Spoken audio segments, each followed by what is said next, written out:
بسم الله الرحمن الرحيم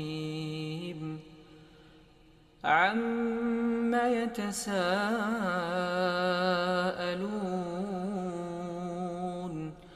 عن النبأ العظيم الذي هم فيه مختلفون كلا سيعلمون ثم كلا سيعلمون ألم نجعل الأرض مهادا والجبال أوتادا وخلقناكم أزواجا وجعلنا نومكم سباتا وجعلنا الليل لباسا وجعلنا النهار معاشا وبنينا فوقكم سبعا شدادا وجعلنا سراجا وهاجا وأنزلنا من المعصرات ماء ثجاجا لنخرج به حبا ونباتا وجنات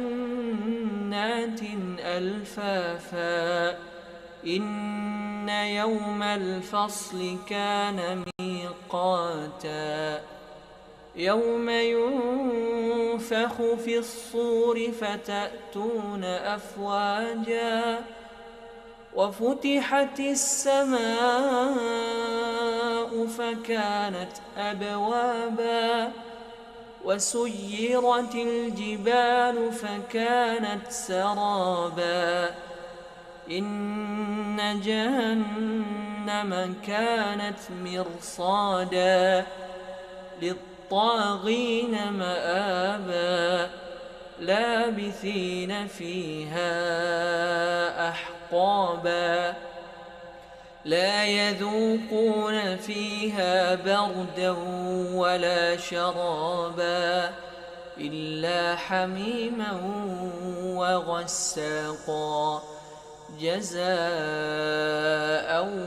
وفاقا إنهم كانوا لا يرجون حسابا وكذبوا بآياتنا كذابا وكل شيء أحصيناه كتابا فذوقوا فلن نزيدكم إلا عذابا إن للمتقين مفازا حدائق وأعنابا وكواعب أترابا وكأسا دهاقا لا يسمعون فيها لغوا ولا كذابا جزاء من ربك عطاء حسابا رب السماوات والأرض وما بينهما الرحمن لا يملكون منه خطابا يوم يقوم الروح والملائكة صفا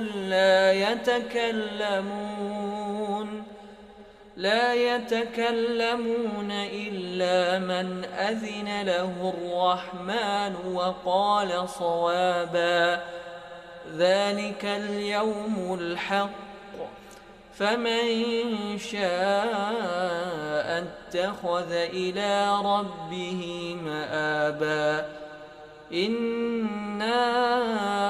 يا أيها الذين آمنوا توبوا إلى الله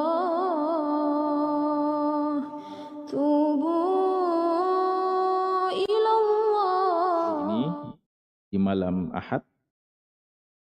di malam Ahad yang pertama di bulan Sya'ban 1444 Hijriah Sekarang kita sudah masuk di malam yang kelima di bulan Sya'ban 1444 Hijriah.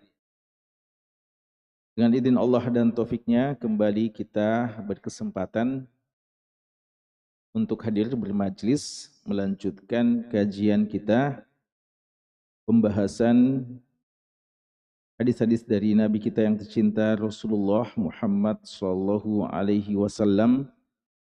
Hadis-hadis beliau yang dikumpulkan oleh Al-Imam Abu Zakaria Yahya bin Sharaf An-Nawawi rahimahullahu taala dalam buku beliau yang terkenal yaitu kitab Riyadus Shalihin min kalam Sayyidil Mursalin. Riyadus Shalihin, kebun atau tamannya orang-orang soleh, min kalami Sayyidil Mursalin, yang berisikan sabda dari pemimpin para rasul, yaitu Nabi kita Muhammad sallallahu alaihi wasallam. Hadirin sekalian, pada pembahasan kita yang paling terakhir, kita sudah menyelesaikan bab yang ke-214, yaitu bab tentang hal-hal yang berkaitan dengan Lailatul Qadar, ya. Bab yang berkaitan dengan Lailatul Qadar. Dan setelah itu Imam Nawawi rahimallahu taala menyebutkan bab yang selanjutnya yang insyaallah kita akan bahas pada malam hari ini, yaitu bab tentang keutamaan siwak, ya, keutamaan siwak. Dan ini di satu sisi tentu kita belum terlalu paham, ya, apa munasabah, ya, apa kaitannya, kenapa Imam Nawawi rahimahullahu taala menempatkan bab tentang siwak ini setelah bab tentang Lailatul Qadar, dan setelah itu kembali beliau menjelaskan tentang keutamaan zakat dan nanti keutamaan puasa, ya, haji dan seterusnya, ya. Memang bab-bab yang sementara kita bahas ini bab yang menjelaskan tentang fadail, ya, keutamaan-keutamaan amalan. Namun sistematikanya, penyusunan yang tentu saja beliau telah susun dengan sangat cermat, ini yang mungkin belum terlalu bisa kita fahami, karena seandainya, ya, memang ini siwak kalau mau dihubungkan dengan sekian banyak ibadah, maka dia paling dekat dengan persoalan solat, ya, persoalan solat. Dan bab-bab yang kita bahas dalam banyak pertemuan ini berkaitan dengan solat. Tapi biasanya, ya, biasanya masalah siwak ini ditempatkan pada bagian awal atau bagian akhir. Bagian awal, ya, karena dia berkaitan dengan bersuci, ya. Sebelum melaksanakan sholat, Nabi kita SAW menganjurkan kita bersuci, dan di antara bagian yang juga beliau anjurkan adalah masalah siwak. Namun Imam Nawawi menempatkan masalah siwak ini setelah sekian banyak beliau membahas hadis-hadis yang berkaitan dengan keutamaan solat, solat wajibnya, solat sunnahnya, qiyamul lailnya, bahkan terakhir persoalan qiyam Ramadan, dan paling terakhir beliau membahas tentang masalah Lailatul Qadar. Dan setelah itu, sebelum langkah ke rukun Islam selanjutnya, yaitu zakat, beliau membahas dulu bab tentang keutamaan siwak, ya. Ini yang kita akan bahas insyaallah, dan kami belum mendapatkan penjelasan yang bisa memuaskan, ya, tentang apa alasan Imam Nawawi rahimahullahu taala menyusun bab tentang siwak atau menempatkan bab tentang siwak di bagian akhir dari masalah salat. Bab yang ke-215, babun fadlu siwaki wa khisal al-fitrah.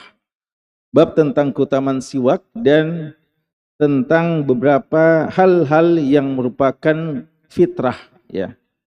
Dan ini akan ada pembahasan khusus nanti bagian-bagian akhir ya. Jadi kalau kita mau lihat bab ini terbagi dua secara umum. Hadis-hadis bagian awalnya ya, dan ini kita usahakan kita selesaikan pada malam hari ini. Bagian-bagian awalnya menyebutkan tentang keutamaan siwak, dan nanti bagian-bagian akhirnya menyebutkan tentang khisalul fitrah ya, beberapa yang dinamakan dengan sunnah-sunnah fitrah, yang salah satu bagiannya ya, ada satu di antara 5 atau satu di antara 10 sunan fitrah adalah siwak itu sendiri ya. Dan insyaallah nanti ini akan kita bahas pada bagian kedua dari pembahasan kita ini. Sekarang kita akan mulai dulu dengan pembahasan tentang siwak secara khusus ya. Dan siwak ya, seperti yang kita sudah sempat singgung di pertemuan kita yang lalu, siwak adalah alat yang digunakan untuk membersihkan mulut kita. Dan apakah ya yang dimaksudkan siwak ini hanyalah siwak yang berasal dari kayu arak ya. Kita sudah lihatkan kemarin dan kita sudah tahu semuanya ya. Kayu arak atau pelepah kurma atau yang digunakan ya, macam kayu arak ya. Ataukah dia berlaku untuk semua alat yang digunakan untuk membersihkan mulut kita? Ini ada khilaf dari ulama kita. Yang tidak ada khilaf adalah bahwa kayu arak ini adalah siwak yang dimaksudkan dalam hadis-hadis Nabi SAW. Lalu apakah alat yang lain yang digunakan untuk membersihkan mulut kita itu juga akan mendapatkan keutamaannya? Kita dikatakan telah melaksanakan sunnah bersiwak ataukah tidak? Ya. Yang benar insyaallah ta'ala bahwa dia berlaku untuk semua yang berfungsi untuk membersihkan mulut kita. Kita sebutkan mulut karena nanti akan dijelaskan bahwa di antara yang digunakan untuk bersiwak itu juga adalah lidah ya, sebagaimana yang akan disebutkan dalam hadis-hadis yang akan kita bacakan nantinya. Namun hal yang juga patut menjadi catatan ya, yang juga patut menjadi catatan adalah jumhur ulama mengatakan seandainya pun selain siwak, ya, selain kayu arak itu juga tepat dinamakan siwak, ya, dalam artian orang yang menggunakan alat selain kayu arak itu juga akan mendapatkan pahala bersiwak yang disebutkan dalam hadis. Namun lebih afdol ya untuk menggunakan kayu arak, ya.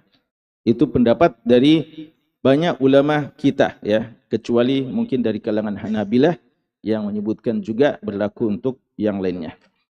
Dan sebagian ulama mengatakan sama saja, ya. Di antaranya di kalangan mutaakhirin, Syekh Muhammad bin Shalih Al-Utsaimin rahimallahu taala bahkan mengatakan sikat gigi yang ada saat sekarang ini sudah mewakili siwak yang pernah digunakan pada masa lalu dan sama saja, ya, fungsinya, sehingga keutamaan-keutamaannya bisa didapatkan secara sempurna, ya. Karena itu hal itu bisa digunakan sebagai pengganti. Bahkan kata beliau, dan ini juga ada khilaf di kalangan ulama kita, bahkan kata beliau, alat apa saja yang digunakan, entah kayu arak itu atau sikat gigi yang biasa kita gunakan, atau kalau tidak ada, apa saja dari kain-kain pun, ya, khilqah, bisa digunakan, ya, untuk membersihkan.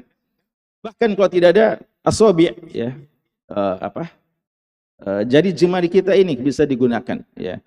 Jadi intinya adalah membersihkan mulut kita. Itu semua yang digunakan bisa dikatakan telah bersiwak. Namun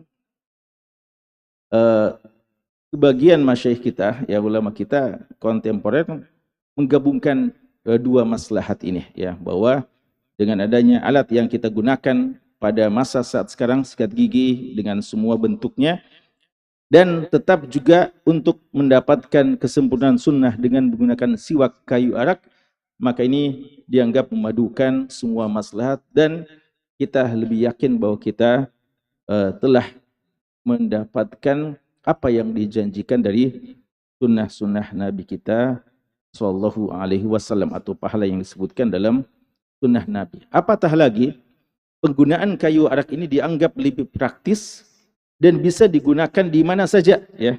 Karena orang tidak akan mengingkari kalau orang bersiwak di tengah jalan umpamanya dengan kayu arak, tapi tentu saja orang akan lihat dan lain kalau orang sikat gigi ya di tengah jalan ya menggunakannya.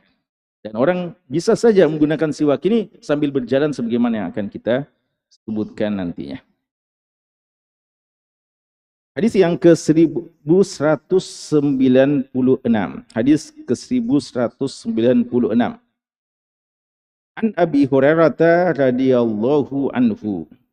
Dari sahabat yang mulia Abu Hurairah radhiyallahu anhu, anna Rasulullah sallallahu alaihi wasallam qala, bahwasanya Rasulullah sallallahu alaihi wasallam bersabda, laula an asyqa ala ummati, seandainya saya tidak ingin memberatkan untuk umatku, au ala annas, atau dalam lafaz beliau menyebutkan tidak mau memberatkan manusia, la amartuhum, niscaya saya akan memerintahkan kepada mereka bisiwaki, untuk bersiwak, ma'a kulli salatin, setiap akan melaksanakan ibadah salat, ya, setiap akan melaksanakan ibadah salat. Hadis ini hadis yang sebagaimana kata Imam Nawawi rahimahullahu taala muttafaqun alaih, hadisnya sahih ya, diriwayatkan oleh Imam Bukhari dan Imam Muslim. Ada berapa faidah hukum pelajaran yang bisa kita ambil dari hadis pertama ini. Pertama, bahwa kecintaan Nabi SAW dan rasa belas kasih beliau kepada umatnya, ya, di mana beliau yang sebagaimana kata Allah Subhanahu wa taala, azizun alaihi ma anittum harisun alaikum bil mu'minin rauf rahim.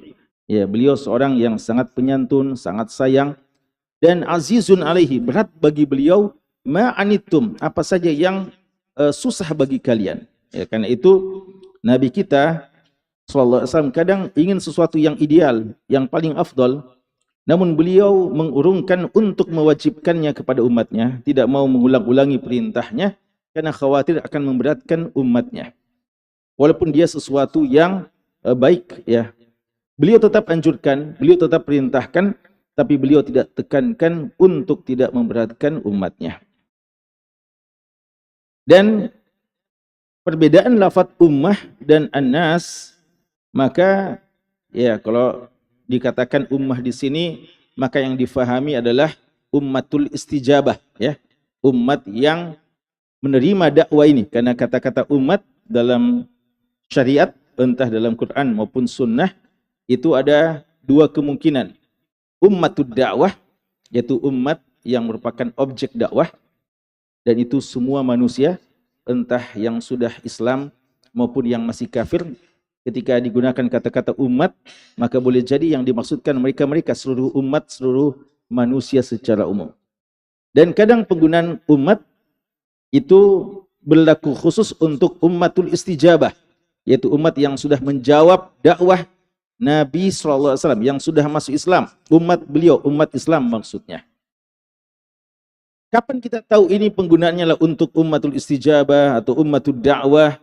Nah, itu kita perlu lihat konteksnya, ya. Kalau kita perhatikan di sini, perintah untuk sholat, ini perintah, ya tentu saja perintah-perintah dalam syariat ini seharusnya berlaku untuk semua manusia, tapi yang melaksanakannya adalah kaum muslimin. Maka yang dimaksudkan perintah untuk bersiwak ini sebelum sholat, dia adalah umatku, adalah umat Islam. Bagaimana dengan lafaz an-nas, manusia? Maka kita katakan manusia juga kadang dimaksudkan manusia secara umum dan kadang dimaksudkan manusia secara khusus. Ya, karena umat Islam juga manusia. Oleh karena itu Nabi kita sallallahu alaihi wasallam dalam khutbah-khutbah beliau, ketika beliau berkhutbah, nida yang beliau gunakan, panggilan yang beliau gunakan kepada para pendengar pada saat beliau khutbah Jumat dan yang lainnya, ayyuhan nas, wahai sekalian manusia. Padahal orang-orang yang mendengarkan pada saat itu adalah kalangan kaum muslimin, ya, tapi beliau menggunakan khitab ayyuhan nas, wahai manusia. Maka ya difahami di sini ya adalah yang beliau maksudkan umat beliau, umat Islam yang telah menerima dakwah beliau dan telah menyatakan keimanannya. Apa yang beliau mau perintahkan kepada kita? Beliau mengatakan la amartuhum bisiwak. Tentu saya akan memerintahkannya untuk bersiwak. Hadis ini dijadikan dalil oleh ulama usul fiqh kita, para usuliyun, ulama usul fiqh, untuk menetapkan kaidah yang mengatakan bahwa hukum asal dari perintah adalah wajib, ya, al-aslu fil amri al-wujub. Asal dari perintah itu wajib. Kenapa asal dari perintah wajib? Artinya karena Nabi kita mengatakan, seandainya saya tidak memberatkan umatku, maka saya akan perintahkan untuk bersiwak. Berarti ketika beliau sudah perintahkan, maka tidak ada jalan lain bagi mereka kecuali melaksanakannya. Ya. Maka beliau urungkan niatan itu. Beliau tidak mau perintahkan, karena kapan beliau perintahkan, maka sudah harus mereka lakukan. Ya, berarti hukum asal dari perintah itu adalah wajib sampai adanya dalil yang menunjukkan dia tidak wajib. Ya, sampai adanya dalil-dalil yang lain yang memalingkan dari hukum wajibnya itu. Ya.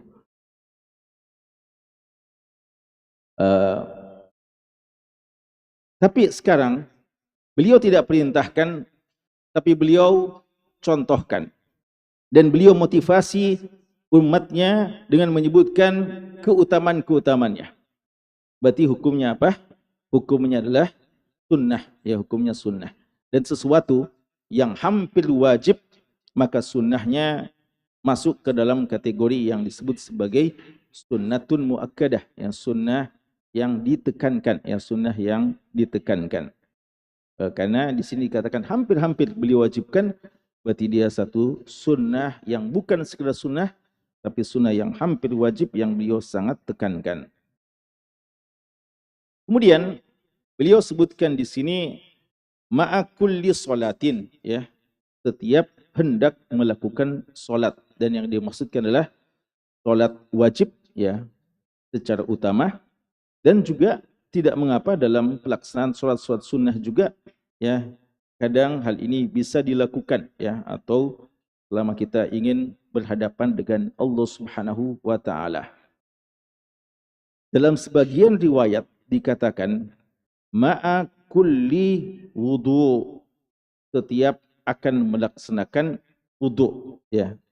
Oleh karenanya sebagian ulama kita menyebutkan ketika kita ingin sholat, ketika kita ingin wudhu, ya, di antara bagian-bagian yang perlu untuk kita lakukan, ya, ketika kita ingin bersih-bersih, juga di antaranya bersiwak, ya, atau membersihkan mulut kita secara umum.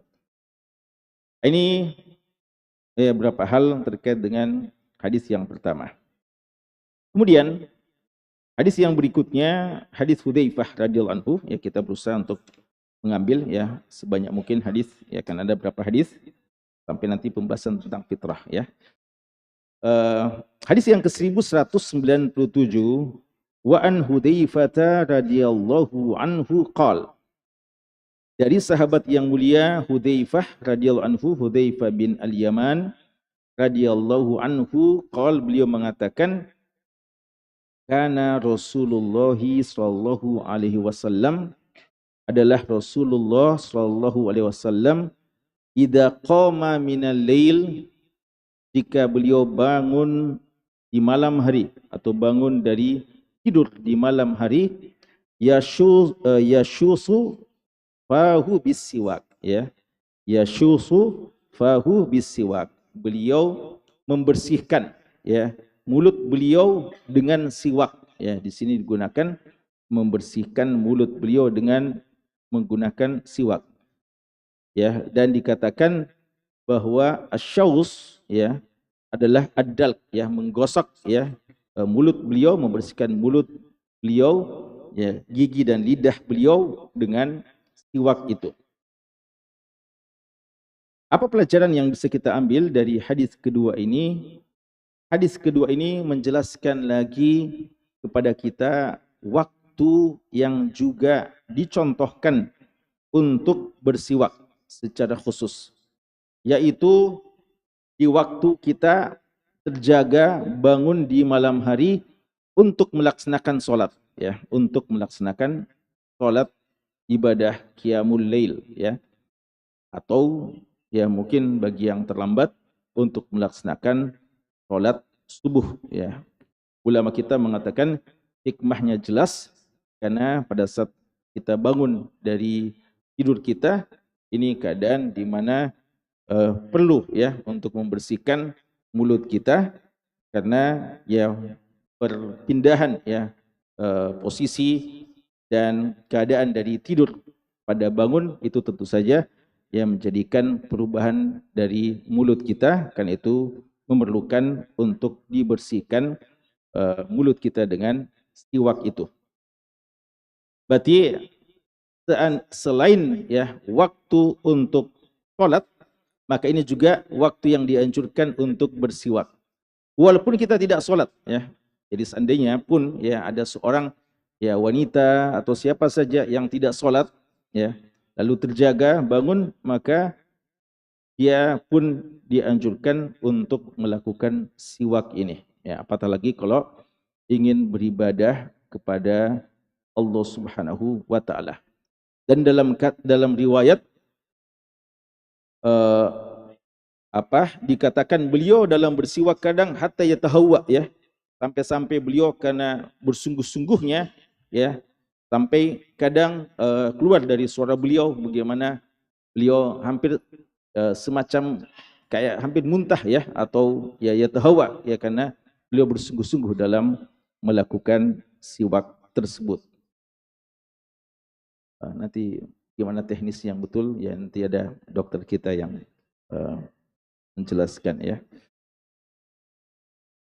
Kemudian jemaah sekalian, ya, dan disebutkan juga ya oleh ulama kita di antara hikmahnya ini adalah bahwa pada saat ya orang di antara hal ya di mana perubahan yang dicontohkan untuk bersiwak itu adalah setiap ada perubahan dalam posisi kita, perubahan kondisi mulut kita, dianjurkan untuk bersiwak walaupun ya itu tidak bisa menghilangkan bau tersebut ya. Contoh dalam persoalan puasa umpamanya ya, persoalan puasa. Di antara hadis-hadis yang menjelaskan tentang keutamaan puasa, bahwa mulut orang yang berpuasa itu dia indallah, di sisi Allah, dia atyabu min rihil misk, lebih harum daripada bau misk ya, bau misk. Karena hal itu terjadi disebabkan dia melakukan ketaatan kepada Allah. Dan suatu hal yang kadang dianggap kurang baik, namun ketika itu dilakukan karena Allah, justru menjadi terpuji. Ya, oleh karena itu bau amis dari darah yang biasa kita rasakan, namun ketika itu terjadi bagi mereka yang memperjuangkan agama ini fi sabilillah, maka darah itu menjadi mulia di sisi Allah dan nanti kelak akan dibangkitkan dalam keadaan harum, lebih harum dari bau misk. Ya. Demikian pula pakaian yang seharusnya kita bersih, menjaga kebersihannya, namun jika saja kita dalam jihad fisabilillah atau orang yang melakukan haji, wukuf di Arafah, sehingga berdebu pakaian mereka, agak acak-acakan rambut mereka dalam melakukan ibadah, itu justru dibangga-banggakan oleh Allah Subhanahu wa taala. Lalu kalau memang ya mulut orang yang berpuasa itu lebih harum di sisi Allah dari bau misk, apakah hal itu berarti Ya, berarti tidak lagi dianjurkan untuk bersiwak pada saat kita berpuasa. Ulama menyebutkan tetap dianjurkan. Yang ada khilaf adalah setelah siang hari, ya, setelah siang hari. Apakah tetap dianjurkan atau tidak? Namun yang sahih insyaallah hukum asalnya tetap dianjurkan dan tidak ada hadis yang sahih yang melarang, sebagaimana juga tidak ada hadis yang sahih yang menganjurkannya, ya, secara khusus. Adapun dalil yang digunakan adalah keumuman dalil anjuran untuk bersiwak setiap akan melaksanakan solat, berarti walaupun dalam keadaan berpuasa, dengan catatan penting berhati-hati tidak sampai melakukan sesuatu yang bisa menjadikan dia minum atau mengonsumsi sesuatu pada saat dia bersiwak itu, ya. Maka jamaah sekalian, kalau orang bertanya, berarti kalau dia bersiwak pada saat berpuasa akan menghilangkan hikmah atau sesuatu yang menjadi sebab Allah cinta pada kita, ya, dengan bau mulut orang berpuasa. Ya, ulama kita menjawab bahwasanya bau mulut orang berpuasa itu disebabkan karena kosongnya perutnya, kosongnya lambungnya, dan itu yang menyebabkan bau tersebut, dan itu tidak dihilangkan dengan sekedar bersiwak. Ya, jadi tetap bisa walaupun itu juga bukan berarti disengaja, ya, bukan berarti disengaja, tapi Allah hanya mau menghibur kita, ya. Allah mau mengatakan bahwa tidak usah kita khawatir ketika ada hal yang mungkin kurang mengenakan, namun jika itu muncul dari ibadah kepada Allah, maka tetap dia menjadi sesuatu yang mulia di sisi Allah Subhanahu wa taala. Kemudian hadis Aisyah radhiyallahu anha, hadis yang ke-1198, ya. Aisyah radhiyallahu anha mengatakan, kunna nu'iddu, adalah kami menyiapkan li Rasulillahi sallallahu alaihi wasallam siwakahu, menyiapkan siwak bagi Rasulullah sallallahu alaihi wasallam, wa tahurahu, dan alat-alat bersuci beliau. Fayab'asuhullahu masya, lalu Allah membangkitkannya, yang membangkitkannya artinya membangunkannya dari tidurnya, an yab'asahu minal lail, pada malam hari, fayatasawwaku, dan beliau bersiwak, wa yatawaddau, lalu beliau berwuduk, wa yusalli, lalu beliau melaksanakan solat di malam hari. Rawahu Muslim. Hadis ini diriwayatkan oleh Imam Muslim. Jemaah sekalian, berapa pelajaran dari hadis ini adalah, pertama, saling ta'awun, ya, tolong menolong dalam melaksanakan ibadah, dan termasuk dalam persoalan ibadah adalah menyiapkan hal-hal yang bisa membantu untuk kesempurnaan ibadah, seperti alat bersuci yang digunakan, air yang digunakan, tempat air yang digunakan untuk berwudu, termasuk siwak itu sendiri. Alat yang digunakan untuk bersiwak disiapkan.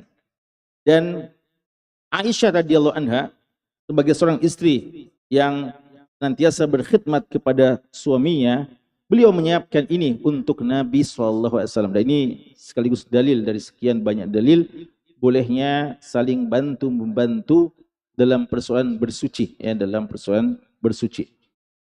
Dan menunjukkan bahwasanya di antara bentuk khidmah seorang istri kepada suaminya adalah melayani juga dalam hal-hal yang seperti ini, ya. Ini tentu saja khilaf tentang kewajiban apa saja yang wajib bagi seorang istri terhadap suaminya, ya. Namun kalau kita melihat contoh teladan dari wanita-wanita di masa itu, apatah lagi yang dicontohkan oleh istri si Nabi SAW, maka kita fahami bahwa mereka mencontohkan pelayanan kepada Nabi bukan cuma di ranjangnya saja, ya, bukan untuk urusan di kamar saja, tapi lebih dari itu hal-hal yang juga merupakan bentuk membantu, ya, seorang suami dalam melakukan tugas-tugasnya dan dalam mengonsumsi makanan yang dibutuhkan dan yang semacamnya, pakaian, itu juga adalah bagian khidmah yang seharusnya dilakukan oleh istri kepada suaminya. Dan Nabi kita juga sallallahu alaihi wasallam punya beberapa pelayan-pelayan. Sahabat-sahabat Nabi sallallahu alaihi wasallam yang melayani kebutuhan beliau. Di antaranya adalah sahabat yang mulia Abdullah bin Mas'ud radhiyallahu anhu. Ya, ada sahabat Anas bin Malik yang punya takhasus dalam urusan-urusan keluar, ya, biasa ditugaskan oleh Nabi sallallahu alaihi wasallam. Ada juga Zaid bin Harithah, ya. Ada juga Thauban, dan di antara sahabat yang paling terkenal yang juga pelayan Nabi kita sallallahu alaihi wasallam adalah Abdullah bin Mas'ud. Apa tugasnya Abdullah bin Mas'ud? Disebutkan oleh Ibnu Qayyim al-Jauziyah rahimahullahu taala dalam Zadul Ma'ad, dan yang lainnya juga menyebutkan bahwa di antara kekhususan Abdullah bin Mas'ud membawakan sendal Rasulullah dan membawakan bantal Rasulullah dan membawakan siwak bagi Nabi sallallahu alaihi wasallam. Jadi ya, mereka tahu betul perhatian Nabi terhadap masalah siwak ini, sehingga istri beliau Aisyah dan juga sebagian sahabat beliau, di antaranya pelayan beliau Abdullah bin Mas'ud, menyiapkan hal ini untuk Nabi sallallahu alaihi wasallam. Kemudian hadis ini juga menjelaskan kepada kita takbir ungkapan yang disebutkan oleh Aisyah bahwa dibangkitkan oleh Allah. Ya, kata-kata kita dibangunkan pada saat kita tidur itu dibangkitkan oleh Allah Subhanahu wa taala. Dan ini sudah kita sebutkan karena tidur adalah saudara dari mati, dan orang-orang yang bangun pada hakikatnya dibangunkan oleh Allah Subhanahu wa taala. Makanya sunnah kita membaca alhamdulillahilladzi ahyana, yang menghidupkan kita. Apakah berarti ada orang-orang yang Allah tidak inginkan untuk dibangunkan, ya, ketika dia bangun terlambat atau tidak bangun sama sekali, ya, ketika seharusnya dia bangun untuk melaksanakan ibadah, maka kita katakan iya. Dan itu terjadi ketika dia yang melakukan hal-hal yang menjadikan Allah melakukan itu terhadapnya, ya. Dan Allah Subhanahu wa taala akan memperlakukan kita sesuai dengan bagaimana kita kepada Allah Subhanahu wa taala. Fadhkuruni adzkurkum. Ya. Ingatlah Allah, Allah juga akan mengingat kita, mengingat kalian. Tapi kata Allah juga nasullaha fanasiyahum. Mereka lupa kepada Allah, maka Allah juga lupa dan membiarkan mereka. Ya. Sufyan Ats-Tsauri ditanya, kenapa kita kadang sudah mempersiapkan segala sesuatu untuk bisa bangun sholat lail, tapi tidak bisa bangun. Ya. Apa yang kita harus lakukan, ya? Atau Hasan Al-Basri, ya, ditanya seperti itu. Beliau mengatakan, la ta'sihi bin nahari yuqimuka baina yadayhi fil laili. Ya. La ta'sihi bin nahar. Jangan kamu bermaksiat kepadanya di siang hari. Yuqimuka baina yadayhi fil lail. Dia akan membangunkan kamu di malam hari, berhadapan dengannya pada malam hari. Ya. Itu ada kata-kata yuqimu, dia akan membangkitkan. Ya. Maka di sini Aisyah mengatakan Allah membangunkan nabinya sesuai dengan yang dikehendaki oleh Allah. Allah berkehendak, namun ada juga usaha dari kita. Ini penting, ya, catatan penting. Bahwa jangan mengatakan saya sudah berkehendak tapi tidak sungguh-sungguh. Ya, Allah mengatakan bahwa wa ma tasyauna illa ayyasha Allahu rabbul alamin. Allah Subhanahu wa taala mengatakan bahwasanya yang akan terjadi adalah masyiah Allah, tapi Allah juga mengisbat adanya masyiah, kehendak dari kita. Ya, maka perlu ada dua, yaitu kita juga berkehendak, dan kehendak kita ini dibuktikan dengan upaya-upaya, lalu Allah Subhanahu wa taala memberikan taufik kepada kita. Dan Allah Maha tahu siapa yang sungguh-sungguh dan siapa yang hanya bermain-main dan tidak memiliki keseriusan dalam melakukan ibadah tersebut. Taufik Allah akan berikan kepada orang yang bersungguh-sungguh untuk melakukan ibadah kepadanya. Kemudian di antara pelajaran yang bisa kita ambil dari hadis ini adalah ini di antara sunnah yang pertama yang beliau lakukan, bersiwak, ya. Tentunya ada rentetan sunnah sebelumnya, ada baca doa, ya, ada wudhu dan sebagainya. Tapi ternyata di sini disebutkan sebagaimana yang kita katakan tadi, fayatasawwak wa yatawadda wa yusalli. Ya. Salat didahului dengan wudhu dan wudhu didahului dengan siwak, ya. Maka ya, inda kulli shalah ay inda kulli wudhu, ya, bahwa dianjurkan sebelum kita berwudhu, ya, kita melakukan siwak ini. Dan dalam hadis yang lainnya, ya, hadis yang diriwayatkan Anas bin Malik, ya, Nabi SAW mengatakan, aksartu alaikum fis siwak, rawal Bukhari. Saya, ya, beliau merasa Ya, ini karena rasa sayang beliau kepada umatnya.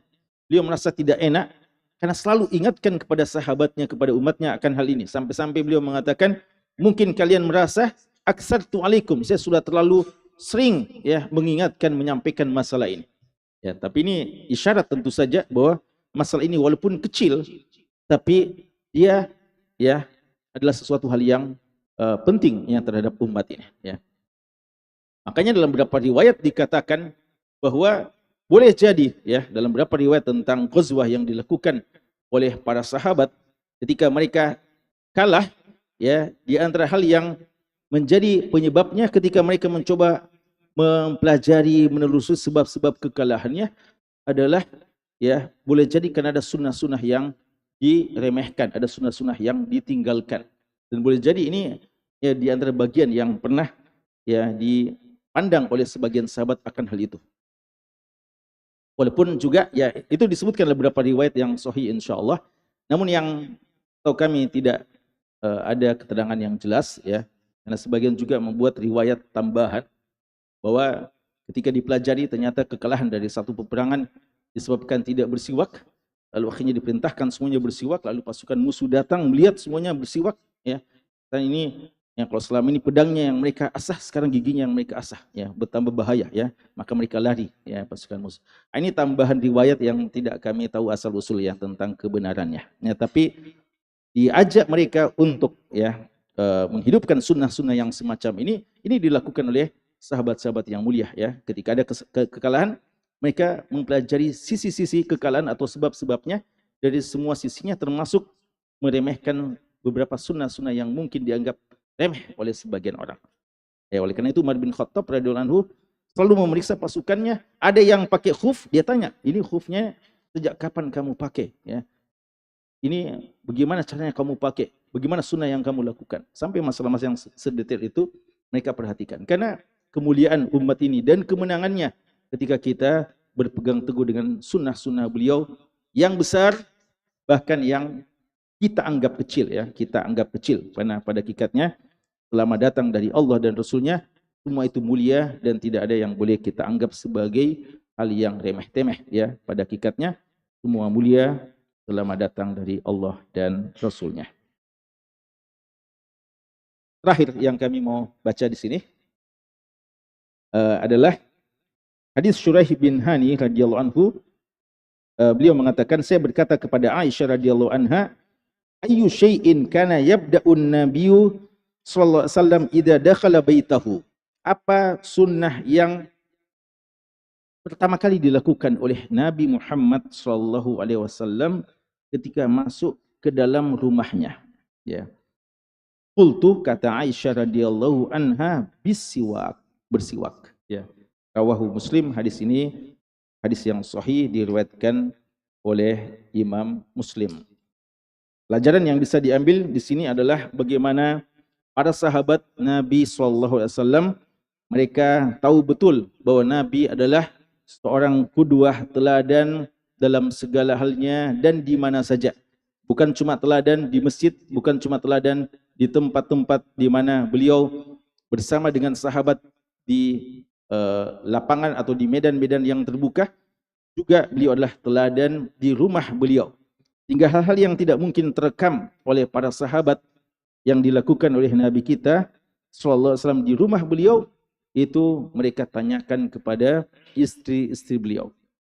Dan termasuk apa yang dilakukan, apa yang paling pertama dilakukan, ya, apa yang paling pertama dilakukan.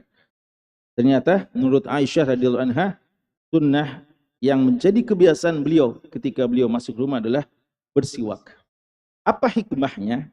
Ya, kalau kita baca dalam buku-buku ulama kita, utamanya dalam masalah muasyarah zaujain, muasyarah zaujiyah, mereka menyebutkan karena ketika masuk dalam rumah akan berjumpa dengan istrinya, dan ya suami ya tentu saja ingin agar sang istri selalu bersiap untuk berhias untuknya, maka sebagaimana kata Abdullah bin Abbas radhiyallahu anhu, inni la uhibbu an atazayyan limraati kama uhibbu an tatazayyana li. Saya suka jika saya berhias kepada istri saya karena saya suka juga dia jika selalu berhias berpenampilan yang terbaik untukku.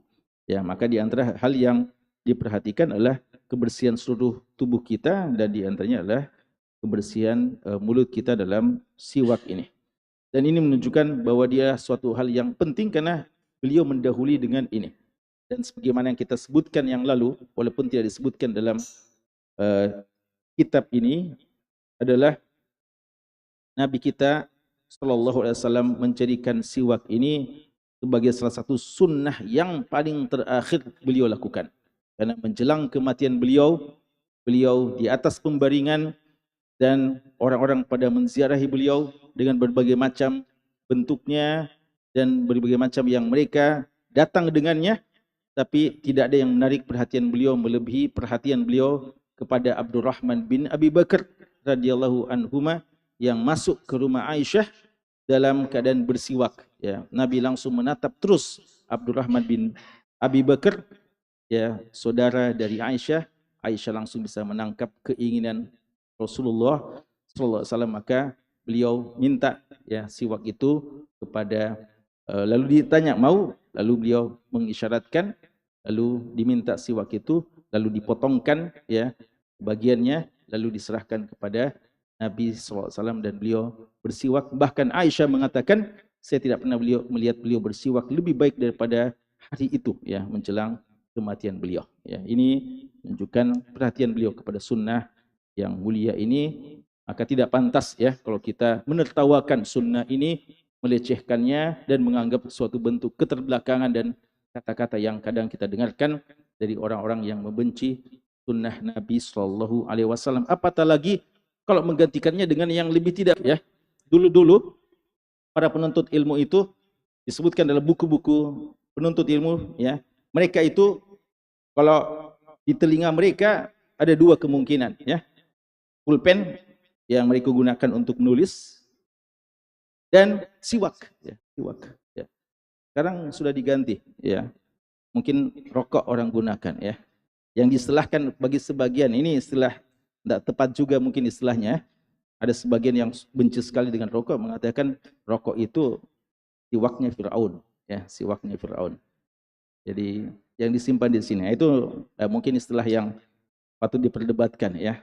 Tapi istilah intinya bahwa ya ada siwak di sini ya, atau di mana saya ditempatkan itu lebih mulia daripada hal-hal yang tidak disunnahkan, lalu kadang dilecehkan sunnah-sunnah Nabi, lalu dibanggakan hal yang justru mungkin dibenci oleh Nabi kita sallallahu alaihi wasallam. Wallahu taala alam. Wassallallahu ala nabiyina Muhammad wa alihi washabbihi wasallam. Wa akhiru da'wana alhamdulillahi rabbil alamin. Ya